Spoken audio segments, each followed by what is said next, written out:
just wait a little bit longer in case people are still going to jump on.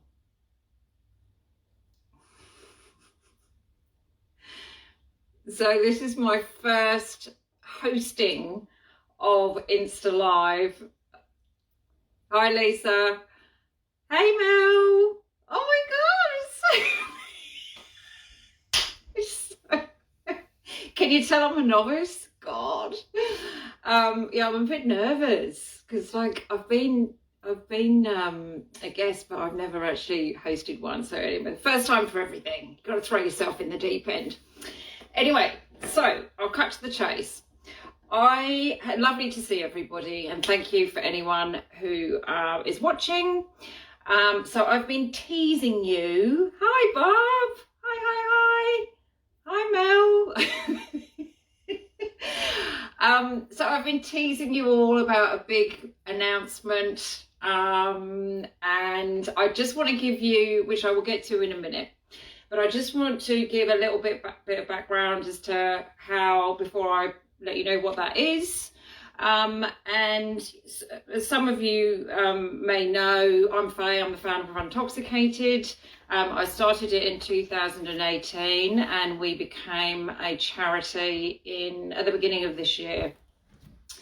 And basically, it's been a huge amount of graft over the last couple of years in particular, to keep everything afloat. There's a huge amount of work involved, as anyone who's sort of in this space knows. But when you add the charity component, it becomes so much. Like, there's so much, because you've got boards, you've got all the governance, you've got to be strategic as well. And to, after so long, I think, of working so hard, this year I basically hit a wall. I had left my job earlier this year once we got charity status, which meant that, the financial issues of, like, trying to get funding for Untoxicated in some way, whether that was corporate partnership or grants or whatever it was, or making it, services that we were able to offer, and basically, a lovely group of volunteers that helped, but ultimately, the work, a lot of the work was me. And, I was doing 7 days a week and big hours, and I just ultimately crashed. And, physically and mentally a bit as well. And after 2 years of doing it, I couldn't do it anymore. And I said to the board and also closed the Facebook group and said to the board that I needed to step down. Now, the reason I'm telling you all of this is because at that juncture, the future of Untox was uncertain. And, despite a huge amount of work and lots of people supporting Untox to get to the position that it did get to, without someone who can, be at the helm, leading Untox and pulling it all together, there's no future. And so I just needed to put it into hiatus so that I could have a break, and sort my head out and try and recuperate, because I was basically just completely exhausted, just completely and utterly exhausted. And that's what the big announcement is. So the hugely exciting thing is that it's not the end of Untox, which is what, worst case scenario, we thought may be the case. We have hold on. We have, and I'm going to introduce you to new CEO. So we have someone who put their hand up. Mad thing. Mad thing that he is. Hello. Loved what we did so much that he wanted to keep it all alive and come on board as our new CEO. And this is him. It's Andrew. Hello, everybody. Thanks so much for joining. Addie dog. Addie dog. So Andrew, do you want to give a little bit of background as to how you know, it's absolutely frigging amazing. And I'm so, so happy that you're stepping into the role, because it means that we can keep what we do alive, and it means that we can, you know, all the hard work that's gone in up to date hasn't gone to waste, like I thought was possibly going to be the case. And we've got No. someone fabulous as well. Oh, You what are an intro. to step in. So, do you want to give a little bit of background, Andrew, as to like how you got involved with Untox and how it kind of came to this position where you decided to do this mad thing of putting your hand up, being as a voluntary CEO, essentially, at this Absolutely. point? Of course, Faye. Thank you. Thank you for that lovely introduction. It's nice to sort of pop up on the screen. I enjoy. It gave me a little countdown as well, which I enjoyed. I was like, "Oh, it's Is happening." it your Cool. first Insta Live, by the Yeah, way? yeah. Thrown But right in the deep end. love it. I think Yeah. I mentioned to you I was in front of a camera all day yesterday as well. So still familiar. So who am I? So look, you know, starting at the start, I mean, a little bit about me. You know, I hit my 30s, and I was drinking heavily, drinking every day. And it sort of got to a point where I didn't really know if I could stop. And then it would be revealed that, you know, I couldn't stop. So I think this was probably 2.5 years ago, after many GPs, many psychologists telling me, you need to stop drinking. I finally, you know, woke up, and it was, you know, one of the worst hangovers I'd ever had. And I thought, okay, I've got to do something about this now. So, you know, I threw everything into it. You know, I knew that, you know, if I was going to stay on this road, you know, it was early grave, you know, for sure. Like very early grave. So I went to the GP, you know, went to my psychologist, threw everything I had into it, took medication, did home detox, you know, did all of that really, really hard work. And you get to the, you know, 1 day mark, then you get to the 7 day mark, then you get to the 2 week mark, and, you know, those numbers just keep going up and up and up. And then you get to about 6 months, and you're like, oh, well, I made it. That's strange. Yeah.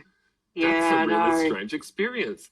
And then all of a sudden you're living this unfiltered reality, and all the other stuff that you've been running away from and pushing down jacks out of the box, and then you've got to deal with all of that. And then, you know, probably about a year after I, you know, stopped drinking, you know, when you don't drink, you know, you've got a lot of time. You've got a lot of time to think. I don't know where the money's gone. They say you have a lot of money. I don't know where that's gone, but you've got a lot of time. You've got a lot of time. And, you know, I realized, you know, I didn't, you know, I knew that I had to sober up in the pub. You know, I'm a very social person. I knew that I couldn't isolate myself. I couldn't lock myself up. And that was the thing that I found to be most difficult 100% with when I stopped drinking was, you know, being, you know, in situations where there was always lots of alcohol. But I had to go head first. I just really had to go head first into that situation, because there was no way I was going to cut that stuff off. So, you know, I was still going to the pub, and I was still doing lots of like activities that centered around drinking. And, you know, and then I thought, you know, okay, I've got to really expand my repertoire a bit here, because, you know, I can't just go and sit in the pub and drink, you know, soda and Coke Zero and then get tired and go home, you know. So yes, I know. Did you find that your changes, like your social preferences, were changing? Yes. Well, mainly because, you know, I did that classic thing where I placed, you know, late nights with a million different exercise activities. So I was knackered. Okay. You know, I was waking up really early, and, you know, I was in bed by 9. Like, and that was one of the strategies that I had in place. Many people have that strategy. I've leveled out a bit now, thankfully. You know, I'm off the gym every day. Whew, what a relief on my poor body. But, definitely my social preferences, sort of changed. And you notice, you've got to put in a lot of work on your relationships. You've got to, sort of reconfigure things, the people that you go and get pissed with, you have brunch with or breakfast. And you sort of like, you're re-engineering all these relationships, and, it's a lot of work. You've got to put in a lot of work to, maintain these friendships and keep them alive. And, sure, I've lost friends, but, I've kept most, which is nice, but it's just a total flip on the type of relationships because I was the ringleader of the pub, I was like, hey, it's Monday. We got to go to the pub. Yeah. Oh, it's Tuesday. It's Thursday. Any excuse, Thursday, isn't Thursday. Any excuse. You drink when you're happy. You drink when you're sad. You drink when you're celebrating. You drink when you're not celebrating. You drink because you're bored. Yeah, you're commiserating. Yeah, that's it. Exactly. Any reason at all. So how did you come across, and you don't have to go into details, but like kind of how did you get involved with Untox and speak a little bit about that? Because you're not coming in blind, are you? I am not coming in blind. I think it was the start of this year. So we got knocked around. So I'm in Sydney, for those tuning in, and we got smashed around a bit by, the lockdowns and that sort of thing, less so in, Queensland and Brisbane. I'm actually from Cairns. And, don't hold it against him. Yeah, please don't. It's a nightmare. So, coming out of lockdown, and I was like, you know what, I'm going to like put in some effort to, make some friends that don't drink. I know they're out there. I knew that they were out there, and surprised they are. So, I found Untox and, came across, I don't even know how it was. I think it was your website, Faye, and, went along to an event. And I remember, and this is, for the benefit of people, listening, I guess, sharing my experience of going to an event for the first time, and I'd never gone to a meetup group. I'd never, put myself out there like that, without booze. And, we'll probably talk about, how you need the skills to go and socialize without booze, and being in those really awkward, what you think is going to be really awkward situations. But I went along to one of the Untox events, and, I was nervous and I was going to cancel, and, I didn't want to go last second. Yeah. And then walked in the door, and there was just a table full of smiling faces, everybody a little bit nervous and weird and excited, and, but, sat down, and I'm not a quiet person, Faye. And, what? I'm shocked. I've always known you to be quite demure. Within minutes, it's just a huge, everybody's getting along. And I did think, I was like, what do this is an alcohol-free meetup. What are we doing at the pub? And I was like, well, of course we've got to go to the pub. We can't avoid it. The society we live in, we've got to still take up our space, and we're always going to be around alcohol, right? And so I think it's a personal choice, that one, around whether people go to pubs and stuff. But some people it's just absolutely not for them, and others absolutely. That's very true. Yeah. So and then you started. You reached out to me, didn't you? I think it was you. You started hosting. That's right. I started hosting events here in Sydney, and as the host joining in today, you just do what you want to do, and you invite the Untox gang along, and I started doing things like bouldering, and I think I did a lunch once, and then also dancing, which is my number one thing that I miss the most about like going out and getting pissed, and it was dancing. And there's a gent over in Newtown, a suburb in Sydney, that runs a night where there's no booze and the lights are low, and you just dance like crazy for a couple of hours. It's so cool. It's so much fun. And I'm really excited that it's coming back. Woohoo! So and then, of course, I, 100% believe in Untoxicated, the work. It's not just, connecting sober people. It's changing the view of people that, don't drink. We get these horrific, things said about us. I could never trust someone that doesn't drink. It's just like, do you know the stuff that I used to get up to when I was pissed? You couldn't trust me drinking. Yeah, that's a very good point, actually. Yeah. No, but that's something that's often said, you know, in families and things like that. I'm pretty sure it was said in my family, like, we just don't trust people who don't drink, you know, like there's something weird about people who don't drink. And weird. Yeah, and up until I stopped drinking, I held those beliefs. But that makes it so much harder then to make those changes, doesn't it? Because it's to change your relationship with alcohol, whether it's cutting back or, you know, going fully off, because the negative beliefs that we hold, which are indoctrinated into us a lot of the time, aren't they? Absolutely. That crushing stigma. You know, sometimes I think about it, I feel like I stopped drinking, and it's just this, like, it's this gift that I give myself every day, you know, of being sober and clear-headed, and, you know, I've got to, you know, I jump out of bed in the morning most of the time when I'm on lockdown.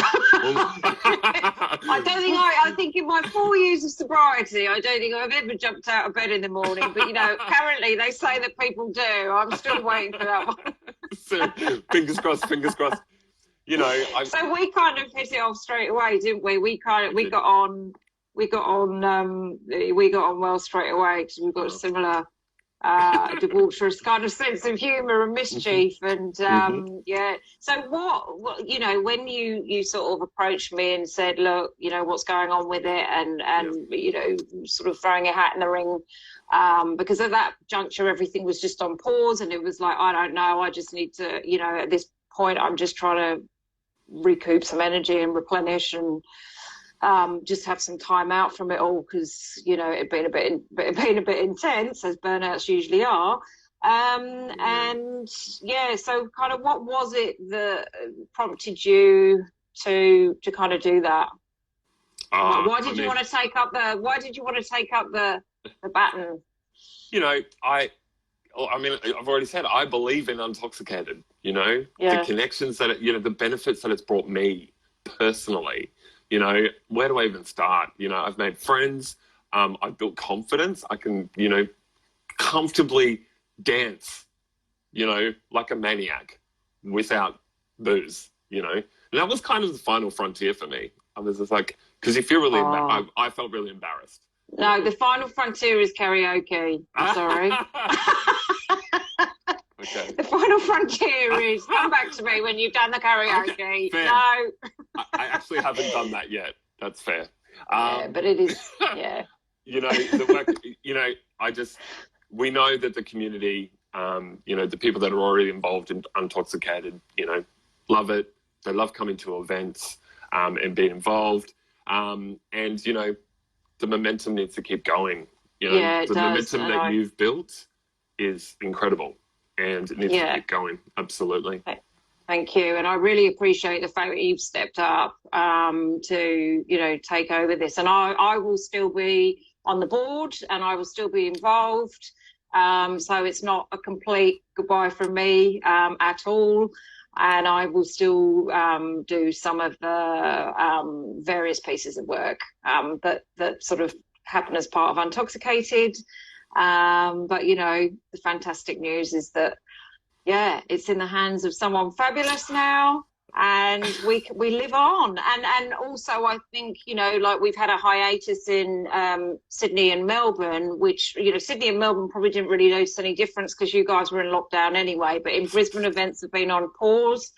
So really, from conversations we've had, the sort of the first cab off the rank in terms of next steps is to get the events back up and running, isn't it? Absolutely. So you know, we've reached out to the volunteers in Brisbane, Sydney, Melbourne, and things are going to start popping up on Meetup, which is fantastic. It's really exciting. I'm going to post a few in Sydney tonight. Get on it. Yeah. One's dancing, and then one is, I think it's going to be Korean barbecue, which I do apologise to vegetarians. I'll find a vegetarian place for another time.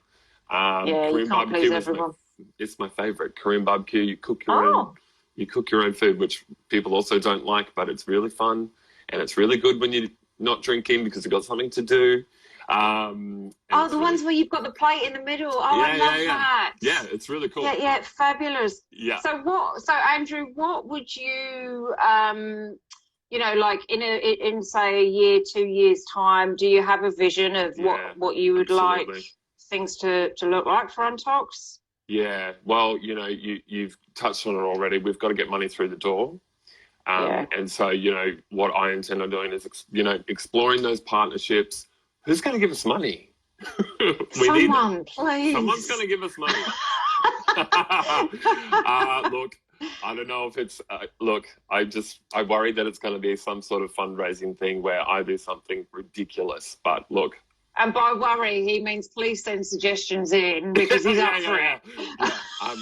I'm ready. I'm ready. I can swim. It's through my sobriety. I can confidently swim 5 kilometers. I'm not doing any more than that, though. We can think of something more silly than that. That's got to be something way more silly.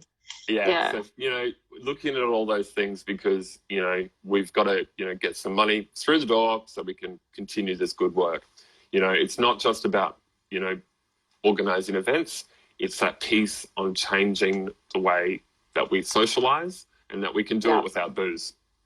Yeah, absolutely. Yeah, and destigmatising, choosing to be alcohol-free, even if it's only for a short period of time. Yeah, normalising sobriety and actually allowing people to be in situations where they haven't usually been without booze. And, because I've never been to restaurants, for example, without alcohol, very rarely. I was never a designated driver, and heaps of things like that. And so you need to kind of get used to those environments again, but in a way that's kind of like a bit of a safe way. Yeah. Rewire those neural pathways and absolutely. And I still get roasted by my friends that, still do drink that because I always order dessert now. Oh, yeah. I never used to. So everybody would just be like, oh, no, I'm right with the drink. And then I'll just get some weird fancy cake that'll appear from nowhere. It's one of the tricks. I spend a fortune on. I think Mount Franklin should sponsor us, who I think is Coke, these sparkling waters, or San Pellegrino, or who's the other one? There's another one. One of these. Please get on board, Mount Franklin. The spicy water, that's already the sponsor of my sobriety, far out. Yeah, or T2 or someone. Anyway, well, have you got anything else that you'd like to share? Because I know we were going to keep this quite brief just to make the announcement. Anyone who's tuning in now, the announcement is that many of you will know that I stepped down as CEO of Untoxicated, but thankfully the work will continue. We've had a little bit of a pause for a few months while we reconfigure, and recalibrate. Andrew is taking over. Andrew Addie, who is here,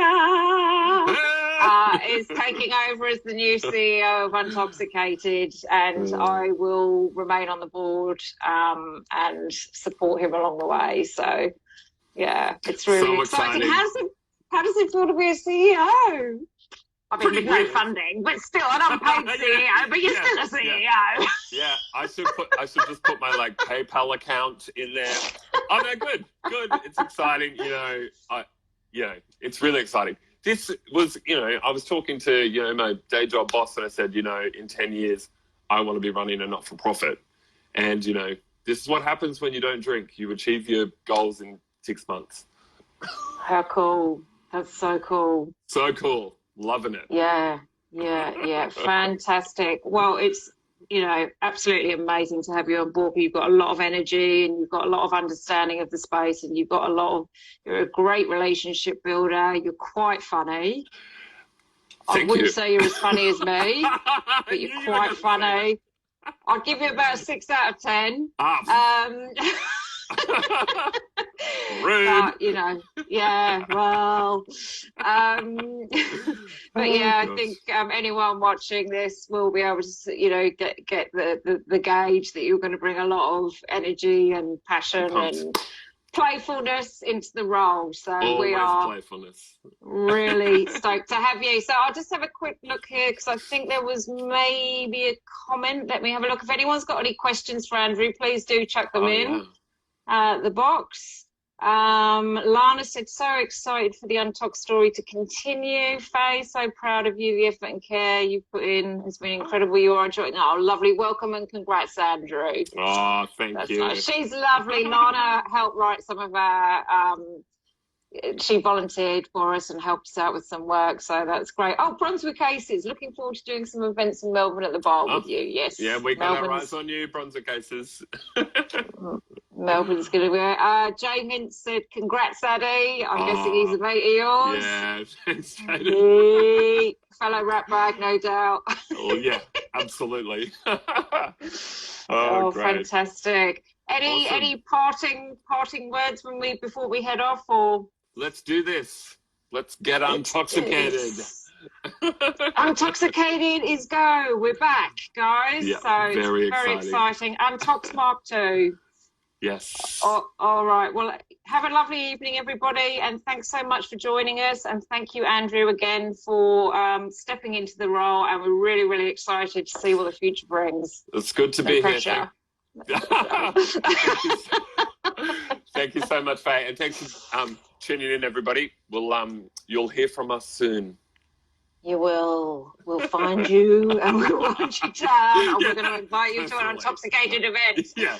All right. I've got no idea. I've got no idea how to turn this off. So. I think just press the X. There's no X on mine. Hold on. I think What's I that? can. I can leave. Oh, is it the X at the top? Yeah. Oh God. Right. All right. Thanks, okay. guys. Thanks, Bye, Andrew. Everyone. See ya. Thank you. Bye. See you. Bye. Daybreak over Moreton Bay. These early birds arrive just in time to catch the view. But for one, the outlook hasn't always been so clear. And it has been a long, hard, tough struggle. Lisa Wilkins spent 25 years in the depths of alcohol addiction until one day it became too much. I ended up in an ambulance after drinking probably 2 bottles of wine, 2 bottles of Prosecco and a litre of gin, and was found on the bathroom floor and rushed to hospital. A confronting chat with doctors started her long road to recovery. I was like, wow, okay, I have a problem. If I don't stop drinking, I'll probably die. Lisa is one of a growing number of Australians who's used the pandemic to turn the tide on her addiction. It forced me to sit with my feelings and to get better. The closure of pubs has also been a plus. She's also discovered a non-drinking support network. The group's numbers have more than doubled across Australia during the pandemic. Because they actually weren't able to socialise, that then gave them space to actually decide that this was something they didn't really want to do anymore. Online meetings for Alcoholics Anonymous have also doubled worldwide. So when we were at home from day to day, we monitored more how much we ate and how much we drank. 1 in 5 Australians now don't drink any alcohol. But while there's a surge in sobriety, online alcohol sales have exploded. Support groups are now calling for further funding and for tougher controls on door-to-door deliveries. Now nearly 2 years sober, Lisa says she's proud of the woman she's become. I'm not ashamed of that life. It's a past life now, though, and I'm a completely different person. But thank God I'm not that person anymore. If I can do it, anyone can. A new dawn for a new woman. Phoebe Hosier, ABC News.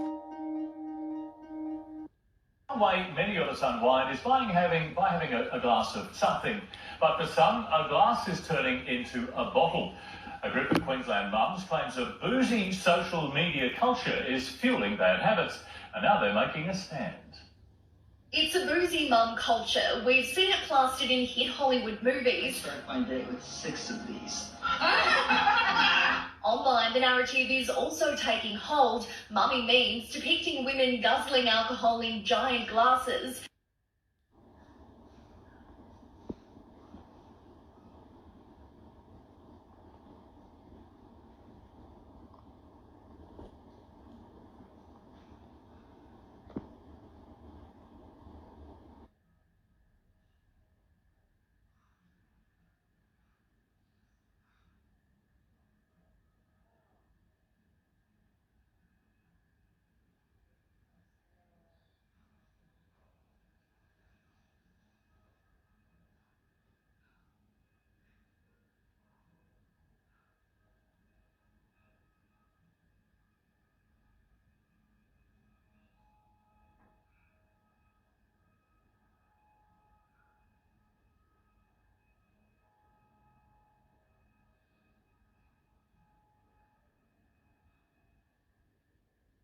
interesting because we see this on social media all the time, and I've got a lot of friends as well who have little kids and just hang out until they can have a glass of wine at the end of the day. When did you know, Katie, that this was becoming a problem for you? Well, I think the anxiety used to build up around having a drink and certainly recovering from the drink the next day. But it was totally affecting my family life and my kids. And I think that because my ability, if you like, to get intoxicated so very, very quickly, slurring my words, falling down, it was very apparent that I needed to do something about it. Well, you're a yoga teacher. You're in the picture of health. It's hard to believe that you had a drinking problem. Yeah, well, it's interesting because even in health circles, booze is seen very much as a reward for being good all week. It's not unusual to see yoga teachers or personal trainers go out on a weekend and, you know, have a few cocktails and have a few wines to reward themselves. And in fact, it's almost more socially acceptable than having a sugar or a fizzy drink at the end of the week. It's really interesting because in hindsight, really, if you want to get healthy, alcohol was probably the first place that you would start when considering cutting something out. Yeah, I've got to say, I can hear how we can descend into an alcoholic binge, but what was the thing? What actually happened that made the light turn on for you? Well, it's been a long time. I mean, I've been drinking for over 30 years, so I recognised that there were some health implications, like I would feel really, really ill, the hangovers were brutal. But also, I think it was more my family life, my kids and my partner. It was affecting the way I could operate. So, I mean, it's all well and good going out and having a really good night. And, you know, for me, sometimes it would end up in blackouts and wouldn't be so pretty at the end of the night. But the recovery was awful. It was almost impossible to be present for my children. I felt really ill and I wasn't able to talk about it because I just wanted to be normal. So it's... I realised quite quickly that it needed to stop completely and I needed to be free of either looking forward to the next drink and certainly be free of recovering from it. Minefield of temptation and peer pressure. Now there's a new group for people who want to have fun but stay sober, and they're hoping to spark a discussion about whether Australia is too reliant on alcohol as a social lubricant. Michael Atkin reports.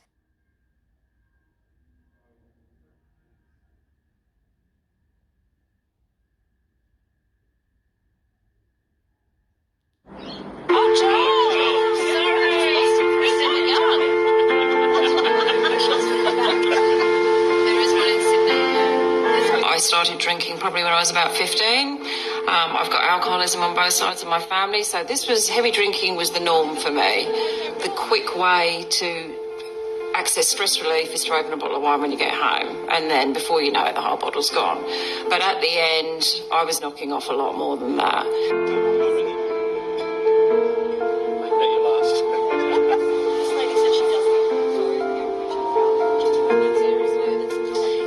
Have fun being sober. Like, I refuse to accept that society says that you know, you're boring now that you don't drink. So I thought, no, let's smash a few perceptions out there.